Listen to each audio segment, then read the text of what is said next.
Good afternoon. This is Michael Harding with On the Arts. We're very excited today because we have an opportunity to speak to one of the local artistic talents and also artistic innovators here in St. George. Just a little bit of background about On the Arts. This is a show that, about 8 months ago, I got to thinking about, and I have to give credit where credit is due. Yes, I'm really excited to be on air and to be talking, but the idea for this show actually came from someone else very important in my life, my wife, Christina Harding. And I'm happy to tell you that we have Christina here today as a co-host, and she will be a continual co-host of this show. Christina, how are you? I'm wonderful. I'm excited to be here. Fantastic. Yeah. Well, and I'll tell you, when I decided to ask if I could do a radio show, I had absolutely no idea what the topic was going to be. And I went home saying, hey, it's great. Sean Denovan, who is the owner of this station, and he runs everything. He said, hey, what do you want your show to be about? I just had a blank stare on my face. And I went home to Christine and said, what should I do? Should it be classical music? Should I just do monologues? What should I do? And she was wonderful. She just said, you know, there are so many artists around here in southern Utah that people just don't know about. Artists that are frankly a secret. A lot of people don't come here to southern Utah for the arts necessarily. They come here for the beautiful landscape, for the hiking, there are a lot of reasons to come, and the arts aren't necessarily on the top of that list. And I'd like to say because a lot of people don't know about them, and this is our opportunity to put out there some of the opportunities that you have to join us in the arts. Today we have a very special guest, Jamie Young, who is the executive producer of Brigham's Playhouse. How are you today, Jamie? Oh, I'm great, and it's so nice to be here, Michael. Thank you so much. All right, it's our pleasure. Again, the purpose of this show, we're going to be with you for about 50 minutes, and this is our opportunity not only to get to know the work that you do, but also get to know who you are. As I mentioned in our last show, it's been asked of me before, and this was actually when we had Mayor Pike on, the last time we were running this show a few months ago. People asked, are you going to do hard-hitting journalism? Are you going to try and expose the secrets of the city? And that is actually partially what I'm doing and what we'd like to do on this show. I'm going to give hard-hitting journalism so we can expose what it is you do and why it's important. Now I'm nervous. Don't be nervous at all. So to start this out, Jamie, where are you from? Are you a native St. George? Well, I was born in Salt Lake City, but my dad was in the military, so we kind of moved all over the place in my childhood. I went to 12 different schools before I graduated from high school, so that gives you a little bit of idea how much we moved around. But I've done most of my college here in the Intermountain West, and so I've decided to make this area of the country my home. I have to ask you, being a military brat yourself and being a military brat myself, how did you get into the arts? Was it something that you and your siblings did? Well, I remember being the lead soprano in my 5th grade choir. And so that's kind of where it all started, is in elementary school. And I remember, doing some little musicals at that point in time, and I kind of got hooked pretty early on. So that's my background, really. Mm-hmm. Did you have a teacher that influenced you, that started you on your path? Well, it was kind of more friends. I remember I was in a church road show where I was standing clear in the back when I was about 13 or 14 years old, and I was singing the song that they were teaching us, and the guy right in front of me turned around and he said, "You have a good voice. You should audition for the school choir." So I went and auditioned for that choir and got put in the top show choir. And before too long, just a little bit there. Yeah, and I ended up getting to the point where I was choreographing for that show choir, and it just kind of all seemed to be second nature for me. Didn't really take classes until I got into college. But I was a break dancer. And no way. Yeah, I like to tell my kids that I invented break dancing, but it's not quite true. Parachute pants? Yeah, the works. Oh, no. Yeah. And that's right. You mentioned that you did choreograph for the show choir. Was that with any dance training at all? No training at all, other than the break dancing that I learned on my own. And I always seemed to be pretty kinesthetic dominant. I was a martial artist and a springboard diver, and that kind of thing. So dancing just kind of came as second nature to me. Wow. So your teacher trusted you enough to have you choreograph? Well, I don't think at first, but eventually I think they did. Yeah. Got it. And so, did you do any music training or what have you? You talked about singing, but any instruments? No instruments, just a lot of choir, and then when I got into college is when I actually started taking my first private voice lessons. So, sang in a dance band in high school, just that kind of thing. Trial by fire. Well, looking over your biography and your undergraduate training, as well as a lot of your professional work, you've done a ton of musical theater. Yeah. The singing, of course, it's obvious how that fits into musical theater and such, but how did you get into that? Were there any particular shows or? Well, I started doing the musicals in my high school, and when it came time for me to choose a degree for college, I was really asking myself, what do I love doing? And I loved helping people to be happy. That was something that I could identify in myself as a teenager. And so I started looking at counseling and psychology as kind of a career approach. But the idea of being in an office just didn't suit my personal tastes. And so I really thought that performing would be a great way to impact people on a large scale. And so I told my dad about it, and he wasn't too thrilled that I was looking at performing as a career. Oh, no. And but I couldn't decide if I wanted to go into dance or if I wanted to go into music or theater. And then I discovered that there was this degree called musical theater that combined all of them together. And so I chose a school, and I ended up going to Ricks College, which is now BYU Idaho, and got my first taste of musical theater there, training-wise anyway. Do you remember what your first show was? The Sound of Music was my first Broadway musical. And what did you play? I was like ensemble third spear carrier from the left, if there were spears in that show, yes. Third machine gun carrier yes, from there the you left. go, Yeah. yeah. Gotcha. So you did some musical theater at Ricks and such. When did you get into directing musical theater? Well, my first directing experience was kind of by accident. I was asked to stage manage a show, Steel Magnolias, in my second year of college. And the director ended up getting hospitalized for a couple of weeks during that process. And so he asked me to take over directing that show while he was in the hospital. And second year of college, I was clueless about, how to direct. And so, but it showed me that there was an art form that really was intriguing to me. And so as I had more opportunities later on in my undergraduate and then my graduate studies, I really started pursuing that a lot. Now, I have to ask, and this is something that's very common when you're joking around with understudies and such, had you given your director any drinks or anything like that to drink before you were able to take over the show? No, I was actually begging him to get out of the hospital. Please save me. Yeah, that was a little overwhelming for a little sophomore in college. Wow. Yeah. Fun. Good. Yeah, I remember doing Sound of Music here at Dixie College back in 1991, and I was a nun. Oh. Yeah, one of the nuns. Third nun from the Third left. nun from the left, yeah. I remember. Must be a good show to start with. Yeah, I think it's the starter point for all. That's it. Well, you're here to do something very specific in St. George, and you've opened what I would call an institution, not even an up-and-coming institution anymore. This is something that people know about. Could you tell us about your project here? Yeah, Brigham's Playhouse has been something that I've wanted to do all of my career. I've always had a dream to start my own theater company, and it just felt like it was the right timing. I was a professor of musical theater for about 19 years, the last 12 years of which I was the department chair at Western Wyoming College up in Rock Springs. And I had hundreds of students coming through that program, and we were able to really hone their craft and really create some amazing techniques for these musical theater artists. But the thing that was bothering me so much is they gain these great abilities, and then they'd go out into the world, and they would just become one of 100,000 actors competing for, 1,500 jobs in New York a year.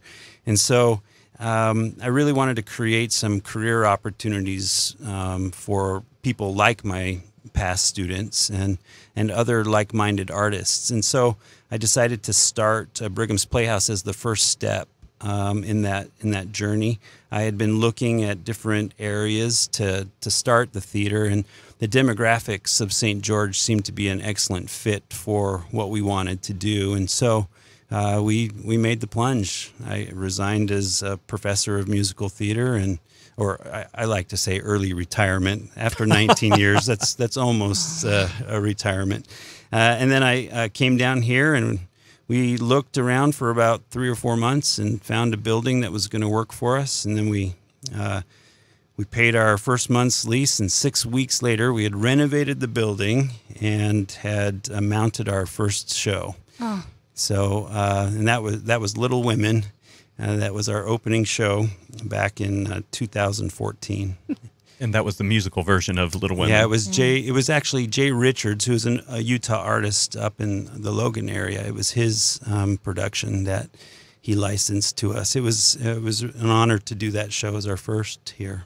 I was really excited that to hear that you were going to do Little Women. Actually, a very good friend of mine named Daniela Topol, who lives in New York now, we actually studied acting at American University when we were both high school students. Mm-hmm. So we weren't really all that developed as actors at the time. But she's actually the artistic director of Rattlestick Theater now in New York.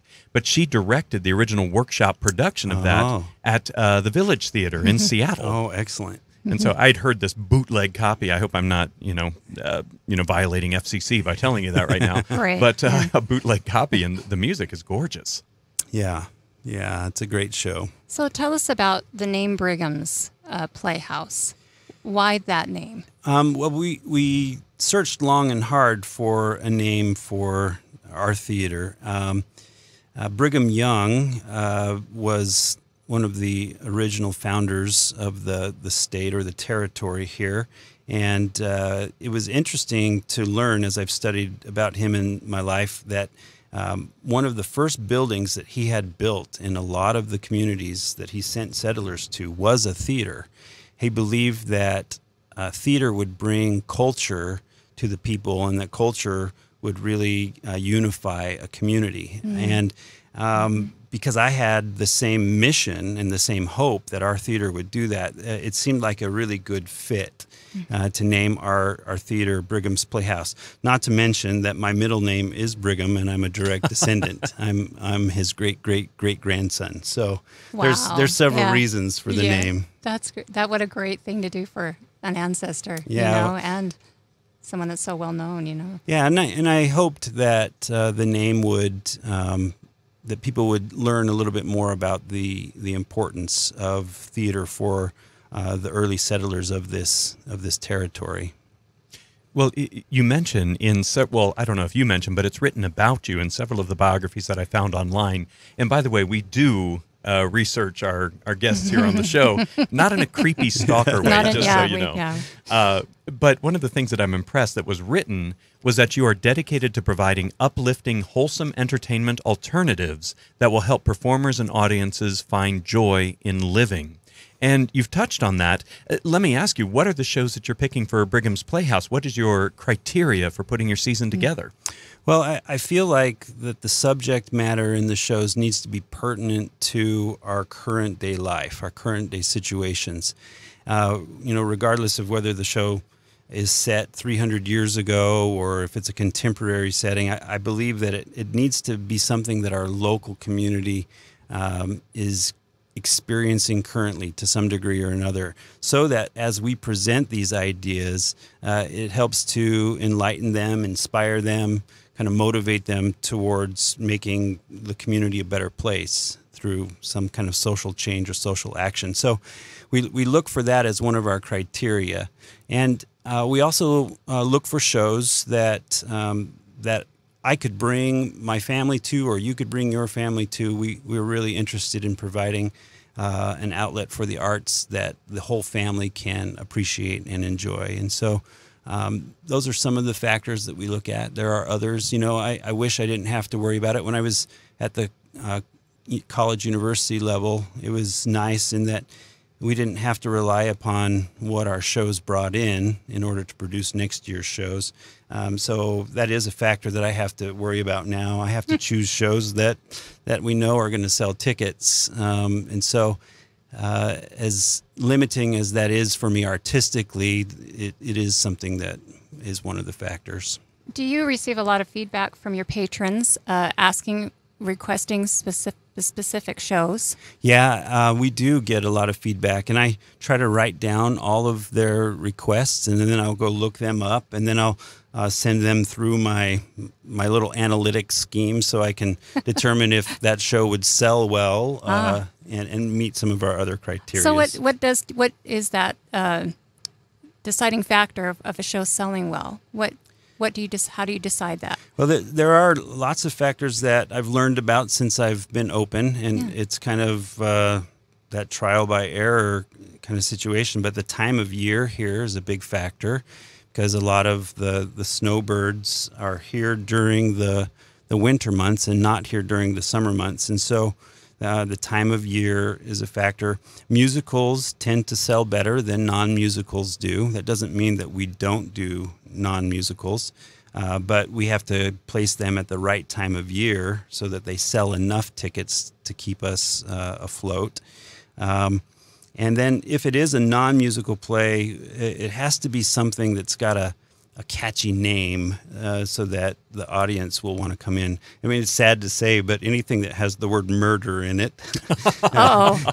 tends to do sell, well. Yeah, to do well. Isn't that interesting? Yeah, or if it has, a lot of name recognition, if it's been around for a long time. A classic. Yeah, classic. Uh-huh. Yeah. Well, in fact, you're doing one of those title shows with murder in it later on this season, aren't you? Yes, it's an Agatha Christie, Murder on the Nile. And, Agatha Christie's shows are if you just mention her, then that's a big selling point. Well, yes, you have that scheduled for October 11th through November 17th. That's perfect timing with Halloween. Yeah, we thought that would be a good one for the Halloween season. Yes. Yeah. We go into rehearsals for that next week. Oh, my goodness. Yeah.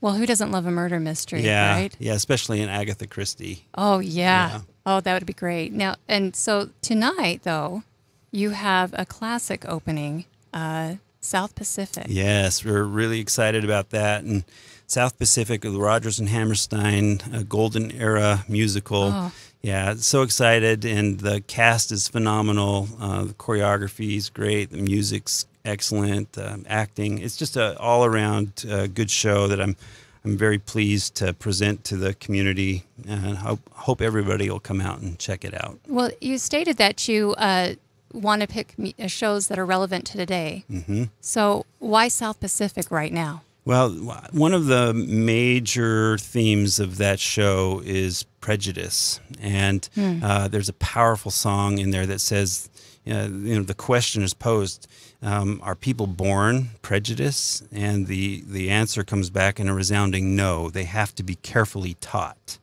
and it's obviously kind of the opposing view. They have to be carefully taught to hate, and how sad that is kind of the message of the show, and I think that's extremely pertinent to our country right now, and to the world really. But we have come a long way in the country, but there's still a long way to come to go for overcoming prejudice and all of the things that are associated with it. Yeah. You mentioned that you want family fare and such. Something that I find increasingly happening with the Rodgers and Hammerstein and some of the other chestnuts is that the way they treat some of these issues isn't necessarily politically correct and such. If you look at, for example, Carousel, which is making a resurgence all around, there's a lot of things about domestic violence and things of that sort in there. And even the show Oliver. That is, a lot of people think, ooh, kids, this is going to be a lot of fun. Yeah. It can get pretty dark. How do you handle that at Brigham's, making sure that not only the point comes across, but that it is light enough, I don't know if that's quite the way to put it, or presented in a way that even children could find palatable? Well, I believe that this might be a little bit of a tangent, but I'll try to bring it back around. I believe that it's easy to present shocking material. And one of the reasons why shocking material is often presented is because it elicits a strong emotional reaction within the audience. What's harder to do from a director's perspective or from an actor's perspective is to create real emotion and real motivated action that engages the audience and takes them on an emotional journey. That's a harder thing to do. But to me, that is the art of theater, is to be able to take an audience on that real journey. And so now to come back to your question, we don't shy away from these characters that are very dark and have troubles. You know, for example, when we did Oklahoma, another Rodgers and Hammerstein, we played around with the idea of what if we made Judd the protagonist? What if we made him the good guy?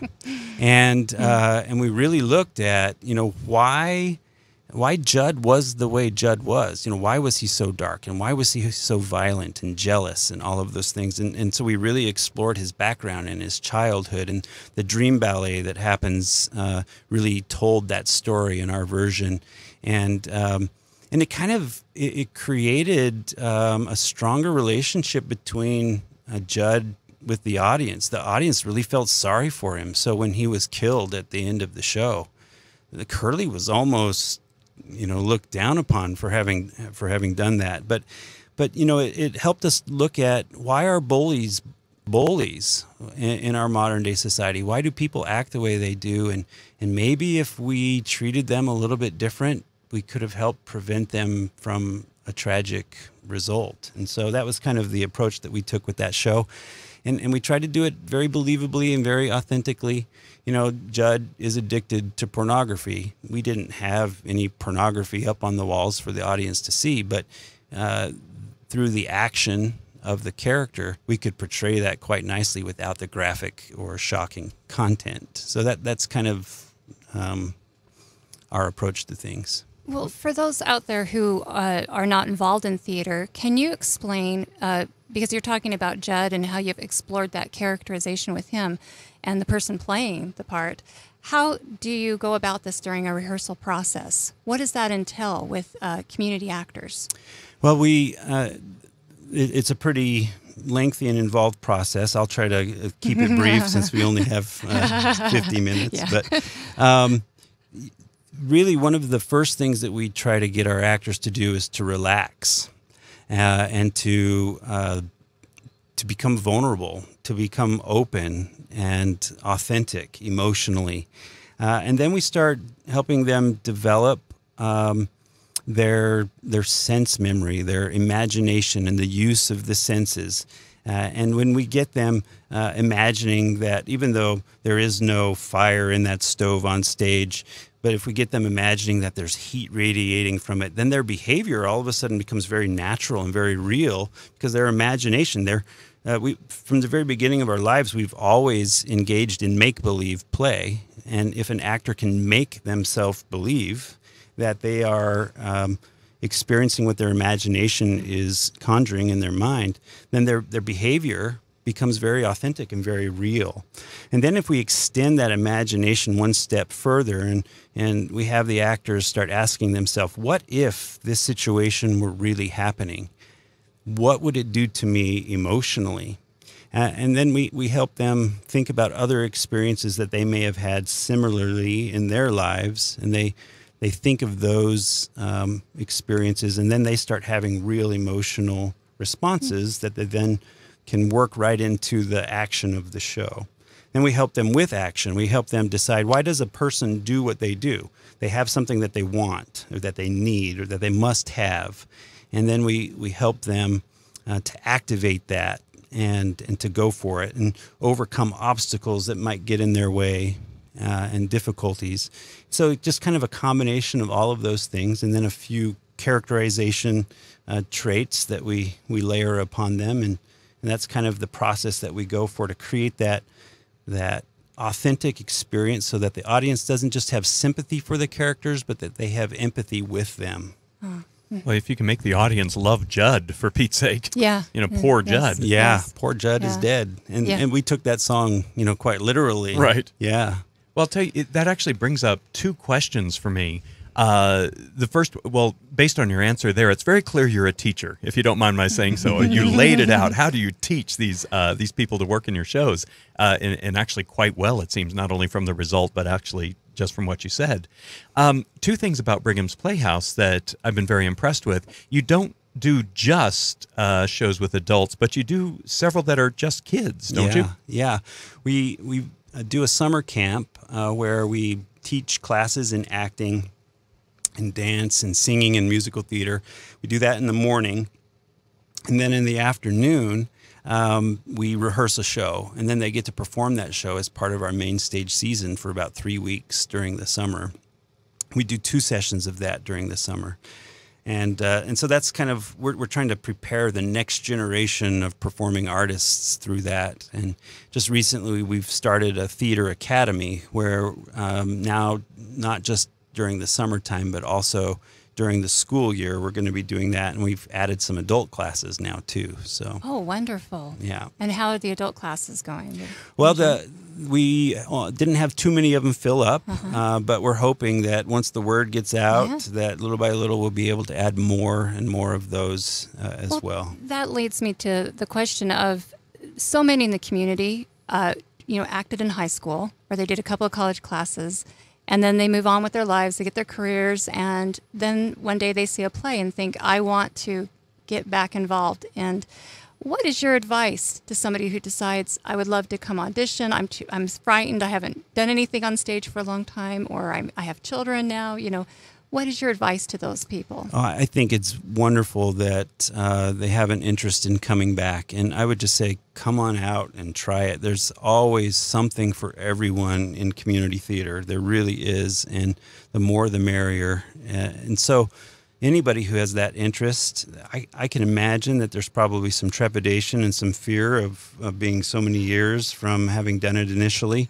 But come out, it's warm, it's welcoming. One of the things that I think is so important for all theater to survive is this idea of getting rid of the comparison or the competing that tends to happen sometimes in the professional world. If we can get rid of that comparing and competing and just work for a safe environment, a place where everybody feels welcome. And I think the local community theaters really strive for that, all of them.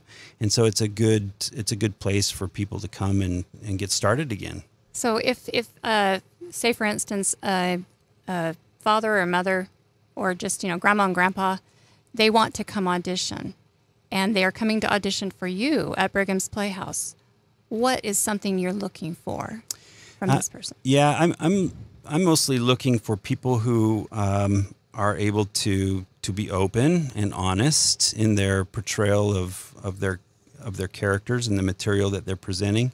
I'm also looking for a lot of flexibility and versatility, so they have a good, not just vocal range, but a good facial range and a good kinesthetic gesturing kind of capability as well. And I have the ability, and the other directors that we work with have the ability to see the potential in people too, and then great. The skills and the techniques to be able to pull that out of them. So even if they are a little rusty, that's what rehearsals are for, right? Yeah. Yes. Yeah.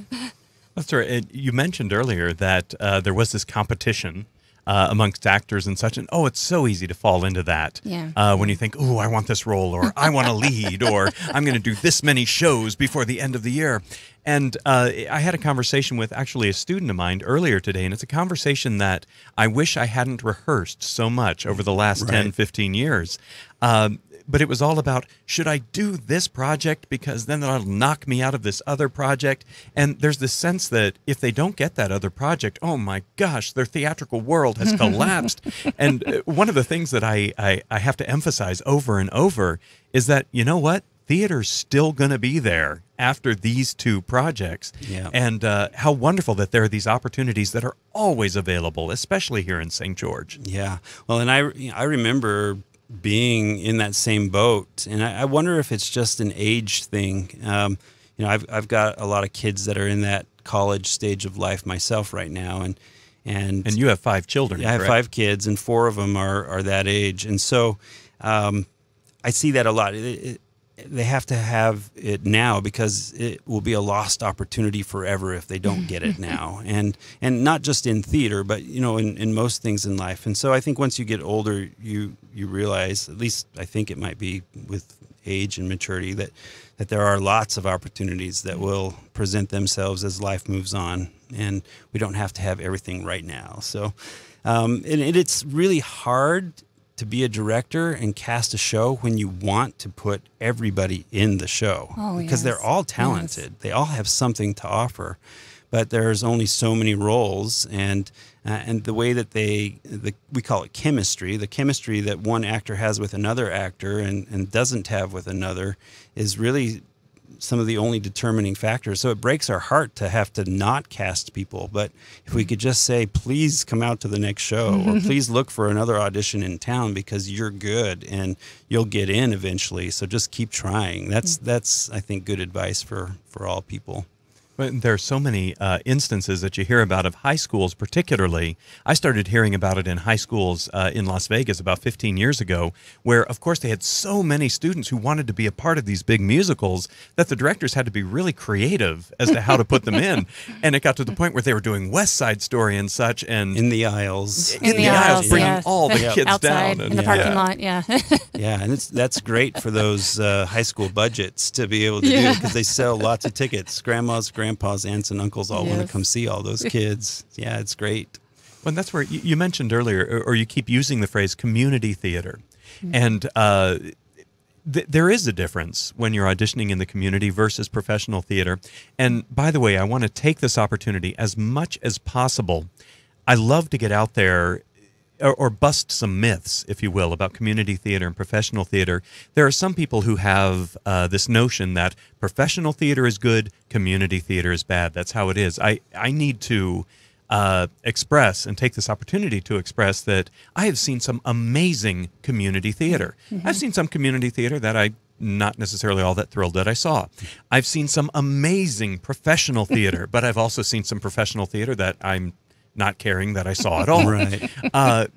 And I do hope that people understand that community theater is about a community. And that's one of the things I absolutely love about the Brigham's Playhouse atmosphere.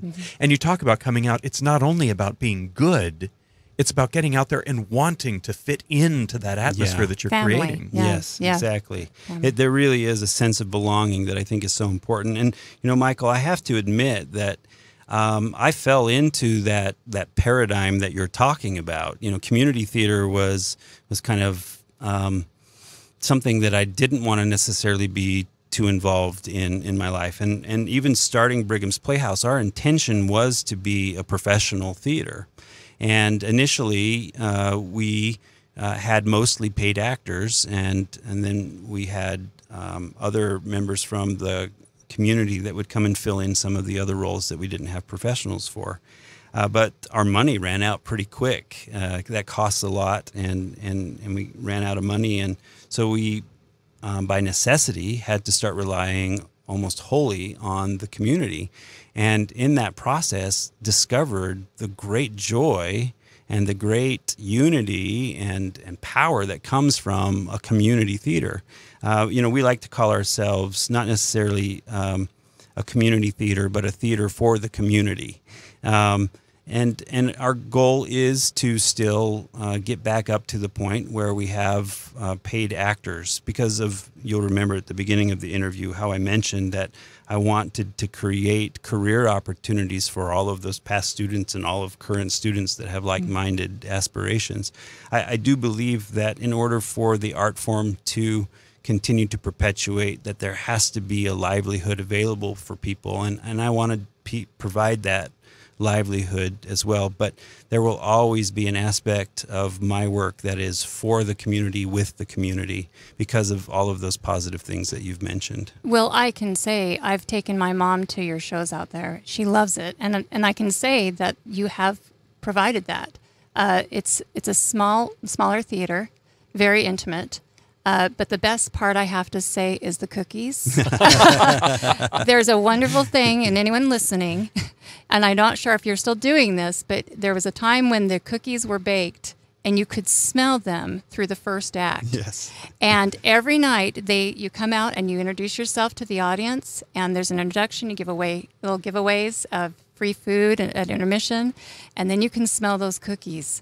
And oh my goodness, it's a wonderful experience to just be there. And then you start, and I love that you come out and talk to the audience before the show, because I can see that everyone starts becoming one. We're not just audience members. We start joining in with you in the experience. And then as intermission hits, you're starting to talk to the people next to you. And it's a very relaxed, kind, and intimate experience there. And yeah. Well, you don't know how much that means to me to be able to hear you say that, because, I mean, if you look at, our behind the scenes that nobody else sees, mission statements and objectives and goals and purposes, I mean, that's exactly what our hope is. And all the way down to the cookies and the smell of the cookies. Wow. I mean, it's all part of our plan to be able to help the audience feel like they're at home and to feel like they're friends with the people sitting next to them and have those conversations. And your seats, aren't they from a church building? Yeah, they're from an old church. They're cushioned. Yeah, cushioned individual theater seats in pew style. It's wonderful. You just feel so wonderful as you walk in. That was a happy accident. We found those online in a church up in Sacramento, and we flew up there and rented 2 U-Haul trucks and hauled them on down. No way. Yep. Oh, that's fantastic. I have to tell you, you keep mentioning the family feel and what have you. I'm grinning over here. Of course, this is radio, so unless you're watching us on our live stream, you have no idea that I'm grinning so much over here. But having worked all over the country with this, I know several artistic directors, and I've always found this very funny, and you found a very wholesome way to handle this, but not the way most people do, who they'll have the door slightly cracked into the lobby, and they do that about 10 minutes before the act ends, and you'll notice, if you really listen, you can start hearing the clinking of glasses and things of that sort, trying to get people ready for that special beverage, if we put it that way, yes. In intermission. And that's exactly what you've done with the cookies. Yeah. And I mean, Oh, how wonderful wow. to be able to do that with kids and Yeah. families. Yeah. It's the apple oatmeal cookies. Those, I believe those are the ones Yeah. I'm always Yep. have. Oh. Apple caramel oatmeal. Apple caramel, yeah. Yep. I can't forget the caramel, yeah. Yeah, and because I had 5 kids, and because we would try to involve ourselves in these kinds of events while they were young, I understand the pressure of budgets and being able to afford it. So, we have to be able to use our concessions to help us keep the doors open and the lights on. But we have made a conscious effort to try to keep the prices low so that they're reasonable. It's really yeah. interesting. People who are familiar with larger theater venues will often say, "I can't believe your prices; they're amazing." But that's part of it too, is just to try to make it affordable. Yes. Well, you mentioned with the Theater Academy, you were telling me before there's 55 students, and we're talking about causing the growth of helping children to achieve their potential, and that was your mission. I'm wondering, I know you recently just did Beauty and the Beast, and I've know some few children that are involved in that. Can you share, or are you comfortable to share, an experience with any, as you've seen these children grow? I believe theater creates better human beings. Yeah. During our summers, we've had about 120 or 130 kids participating, and Wow.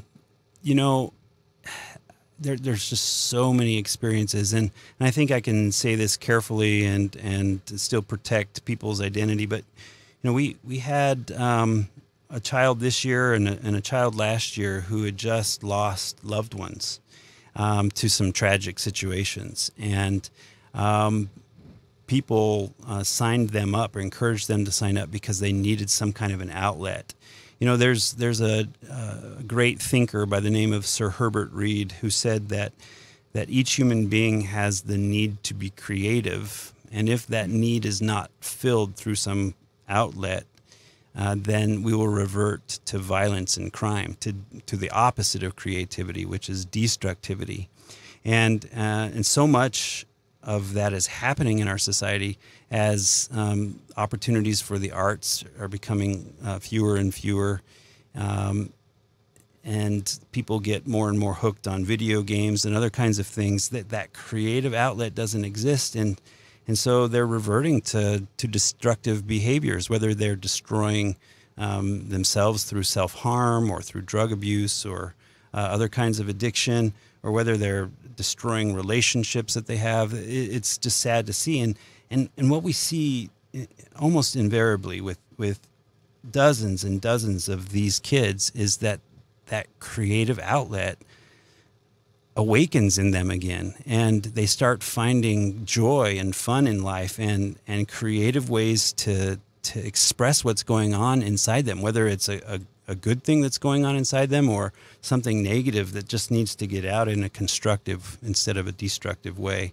And we've had kids who were self-harmers that became part of our program, and it's helped them. And we've had kids that were struggling with their parents, and it's helped them. And we just hear dozens and dozens of reports from parents or grandparents that these camps and these classes have just changed the lives of their kids. And to me, that makes all of our financial struggles at the Playhouse just totally worth it.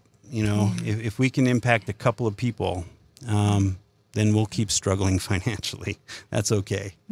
Well, I'll tell you, some of the most powerful experiences I've had in theater was working at generally known, but I'll keep it nameless, but a lockdown facility for kids. And this wasn't local. This was quite a ways away from here.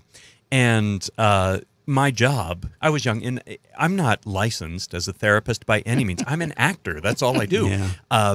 And my job was to go in and do scenes with them and see what I could evoke from them. And it was actually kind of scary sometimes for the guys who had anger issues or things of that sort. I would go in and I would use a scene from Julius Caesar, which is well known as the tent scene between Brutus and Cassius, and they really get going at each other. And I will never forget this one experience I had where I had them going at each other and they'd memorize the lines, and all of a sudden one just started weeping. And I looked at him, I was like, "Why are you crying?" And he was like, "I don't know." And the therapists loved it because they went in and they started working with him and such, and that was wonderful. Now, to make a slight shift here, we're talking about the kids who definitely get some wonderful things out of Brigham's. And, when Christina and we talk to kids in various capacities of, either students or just children of friends or such, they all have great things to say.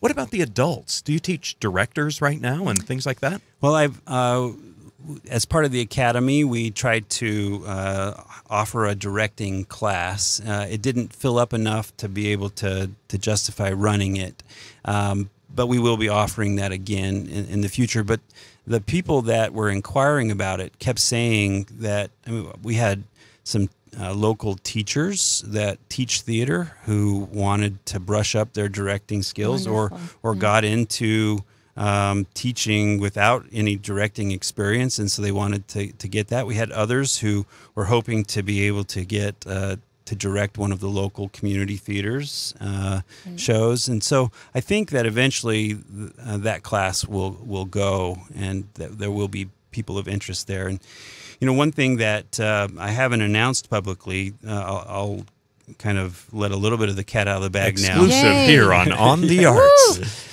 I've been working over the last year on this, and some recent developments have shown us that it's probable that in the fall of 2019, so a year from right now, that we'll be able to start a Master of Fine Arts granting conservatory in conjunction with Brigham's Playhouse. Fantastic. Yeah, we're really excited about that. And it's so interesting to me that in the state of Utah, which is one of the most prevalent performing arts states in the entire country, that there are no Master of Fine Arts degrees available for acting, directing, or musical theater in the entire state. There's some film programs and there's some technical theater programs at the Master of Fine Arts level, but none of those other three. And there's also the theater management one, arts management up at SUU. But for musical theater, acting, and directing, that's what our conservatory is going to cover here, and it will be a fully accredited institution. And so we'll be able to offer graduate level directing classes at that point in time. But even after we've started the graduate program, we will continue to do the academy for people who aren't necessarily looking for college degrees, but still want that for their own personal development. Yes. Wow. And I do want to just give you another plug here.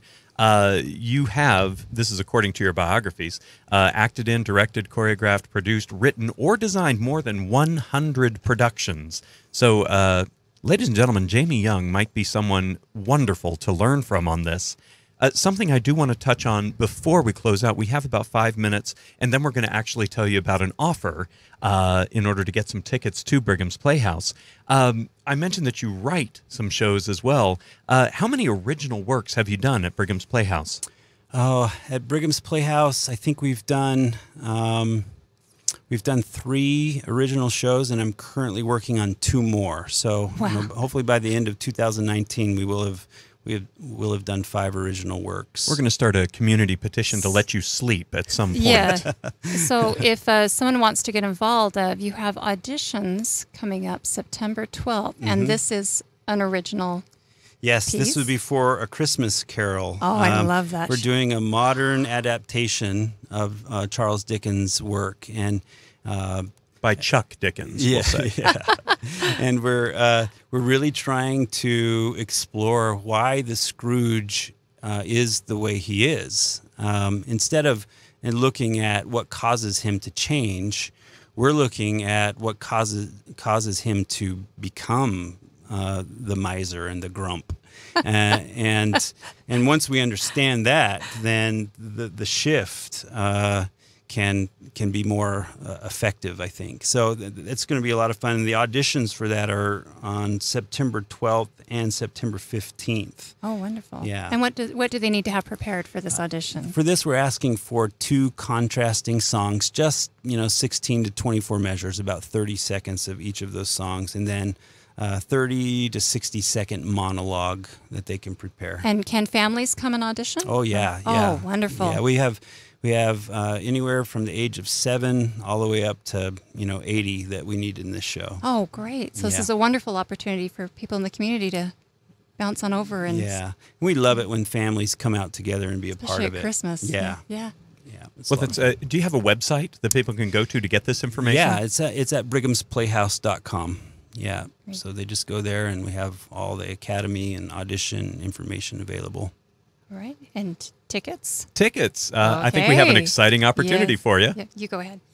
Well, Jamie Young, as we were talking before we started this broadcast, I was very intrigued. He pulled out this stack of things, and I wondered what it was, and it was a stack of tickets for to the show, South Pacific, and these are for Saturday. Am I correct on that? Saturday night at 7 Saturday. o'clock. Oh, I want you to exciting. know that if you call the box office or show up in person, and this could be beforehand, this could be today, this could be this afternoon, this could be right before the show on Saturday night, if you are one of the first, every single person who mentions On the Arts with Michael and Christina Harding will get 2 free tickets free tickets to this wonderful piece of theater, this Chestnut South Pacific at Brigham's Playhouse, up to 20 tickets given away. So this is something you may not want to wait on. Yes.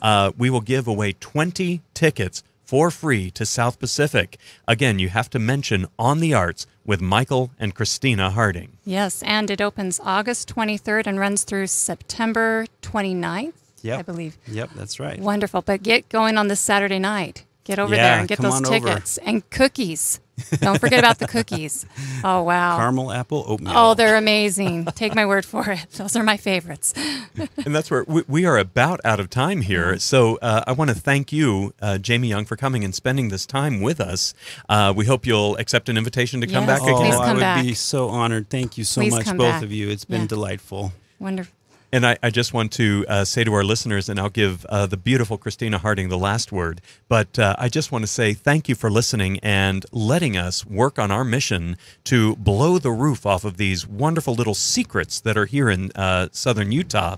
And until you get out there and experience the arts on your own, We hope you'll be curious. We hope that you'll hear some talk about theater or talk about sculpture or painting or any of the arts. And if not going to experience it by watching the work that we do or artists do, get out there and try it yourself. You can audition, you can sculpt, you can paint.